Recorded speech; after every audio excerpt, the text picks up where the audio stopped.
Saudi अरब में भारतीयों के लिए खड़ी हुई मुश्किल। नमस्कार, स्वागत है आपका हमारे चैनल डेली सऊदी न्यूज पर। खबर शुरू करने से पहले जरूरी जानकारी आपको दे दें कि अगर आप सऊदी में फंस गए हैं, वहां पर नियोक्ता आपको छोड़ नहीं रहा है, आप अपने देश वापस लौटना चाहते हैं, तो ऐसे में आपको पता नहीं है कि आप क्या करें, तो बता दें कि आप घबराएं नहीं। नीचे दिए हुए कॉन्टैक्ट नंबर पे आप कॉन्टैक्ट कर सकते हैं।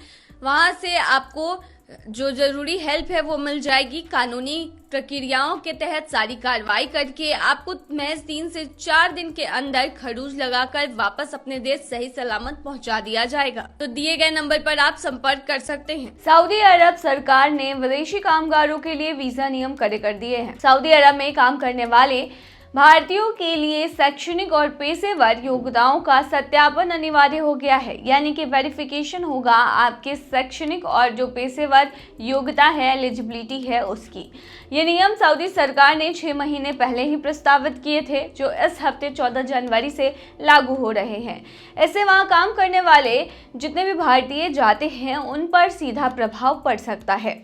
सऊदी में काम करने वाले भारतीयों की संख्या भी इससे कम हो सकती है, क्योंकि क्वालिटी कंट्रोल सुनिश्चित करने वाले प्रशिक्षण केंद्र काफी ज्यादा कम हैं।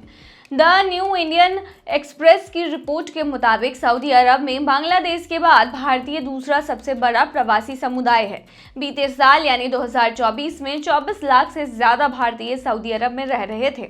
इनमें से 16.4 लाख प्राइवेट क्षेत्र में और 7.85 लाख घरेलू कामगार कामों में लगे हुए हैं। सऊदी अरब के श्रम बाजार में भारतीय कामगार एक महत्वपूर्ण भूमिका निभाते हैं और भारत में पैसा भेजते हैं। बांग्लादेशी प्रवासी श्रमिकों की सऊदी में संख्या 26.9 लाख है। सऊदी अरब की सरकार क्राउन प्रिंस मोहम्मद बिन सलमान के नेतृत्व में विजन 2030 पर काम कर रही है। सऊदी सरकार अपने नागरिकों को ज्यादा रोजगार देने पर ध्यान केंद्रित कर रही है। ऐसे में सऊदी श्रम क्षेत्र में बदलाव किए जा रहे हैं, जिनमें नौकरियों के लिए सख्त प्रमाणन आवश्यकताएं शामिल है। नए नियमों में सभी आवेदकों को अपनी शैक्षणिक योग्यता यानी जो भी उन्होंने पढ़ाई लिखाई की हुई है उसका वेरिफिकेशन कराना होगा, सर्टिफिकेट्स सबमिट करने होंगे और वेरीफाई कराना होगा। सऊदी में कंपनी मालिकों और एचआर विभागों को प्रवासी कर्मचारियों के प्रमाण पत्रों और जानकारी को वेरीफाई करने के लिए कहा जा रहा है। इस पहल से भर्ती प्रक्रिया सुव्यवस्थित होने और सऊदी अरब में कार्यबल की क्वालिटी में वृद्धि होने की उम्मीद है।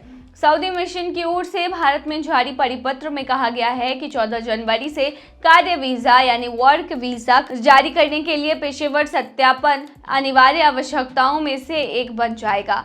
सऊदी के नए नियमों से कई परेशानियां आने की संभावना है। इस बात की व्यापक शिकायत है कि पर्याप्त प्रशिक्षण केंद्र नहीं है जहां आवेदक अपना वेरिफिकेशन करवा सके। राज्यसभा सदस्य हारिस बिरन का कहना है कि कार चालकों के लिए प्रशिक्षण केंद्र राजस्थान के अजमेर और सीकर में स्थित है। विशेष रूप से दक्षिण और के आवेदकों को इन स्थानों पर आने के लिए लंबी दूरी तय करनी पड़ेगी और ये काफी ज्यादा उनके लिए हेक्टिक होगा, जिससे उन्हें भाषाई और रसद संबंधित समस्याओं का भी सामना करना पड़ सकता है। सऊदी अरब समेत ये 7 देश हैं पाकिस्तानी भिखारियों से परेशान 258 को भेजा वापस। पाकिस्तान को एक बार फिर इंटरनेशनल लेवल पर शर्मिंदगी का सामना करना पड़ा है। पिछले 24 घंटों में सऊदी अरब, संयुक्त अरब अमीरात और सदाबहार दोस्त चीन सहित 7 देशों ने 258 पाकिस्तानी नागरिकों को निकाल दिया और उनके देश वापस भेज दिया। पाकिस्तानी इमिग्रेशन अधिकारियों के मुताबिक कराची के जिन्ना इंटरनेशनल एयरपोर्ट पर पहुंचे 258 लोगों में से 244 को इमरजेंसी यात्रा दस्तावेजों के आधार पर निर्वासित किया गया। 14 के पास वैलिड पाकिस्तानी पासपोर्ट थे। सिर्फ 16 निवासियों को संदिग्ध पहचान की वजह से गिरफ्तार किया गया।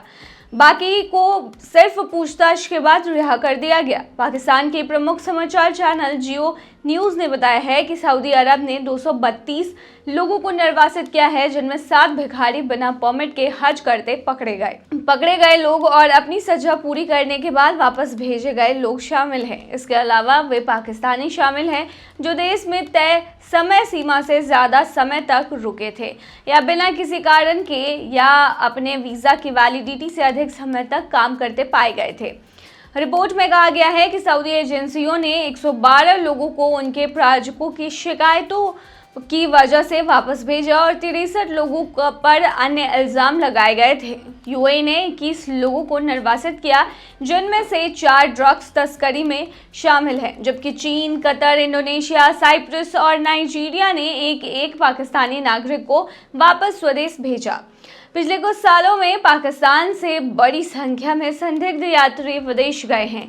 ये लोग रिफ्यूजी, अवैध ड्रग्स तस्कर, भिखारी और मानव तस्कर बनकर दूसरे देशों में अवैध रूप से रह रहे हैं।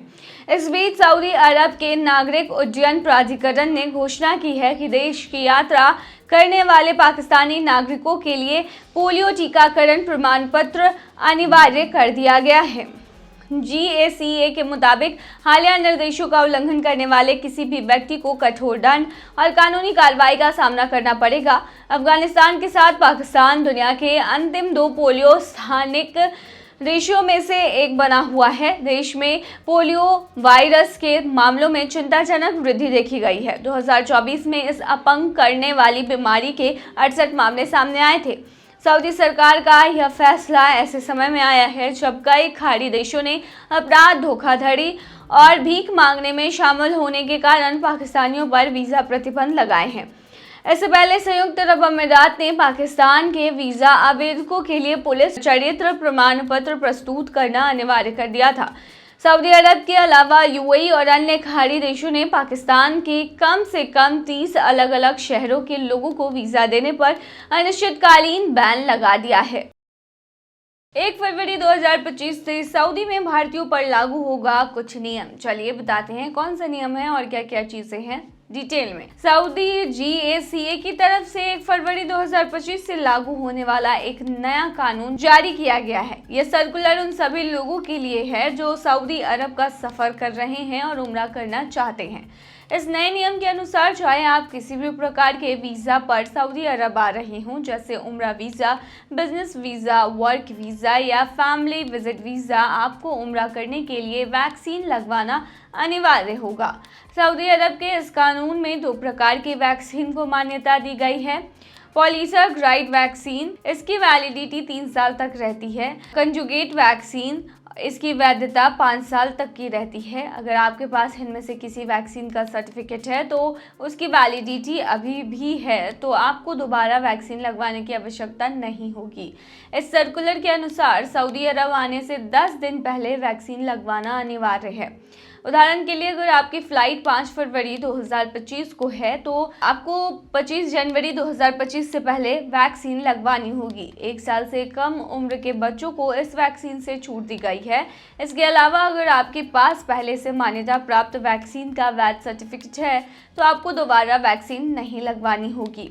कानून के लागू होने से पहले आपको क्या करना होगा तो बता दें कि जो लोग 1 फरवरी 2025 से पहले सऊदी अरब का सफ़र कर रहे हैं उन्हें इस वैक्सीन की आवश्यकता नहीं है। अगर आप अपनी फैमिली को बुलाना चाहते हैं या उम्रा कराना चाहते हैं तो बेहतर होगा कि 1 फरवरी से पहले ही अपनी यात्रा की योजनाएं बनाएं। बता दें यह सर्कुलर उन लोगों के लिए है सवाल खड़ा करता है जो सऊदी अरब विभिन्न वीज़ा पर आते हैं और उम्रा करने का इरादा रखते हैं। एयरलाइंस और संबंधित अधिकारी इस स्थिति को कैसे संभालेंगे, इस पर अभी भी स्पष्टता की ज़रूरत है। तो ये थी तमाम जानकारी। बने रहिए ऐसी तमाम खबरों के लिए डेली सऊदी न्यूज़ पर।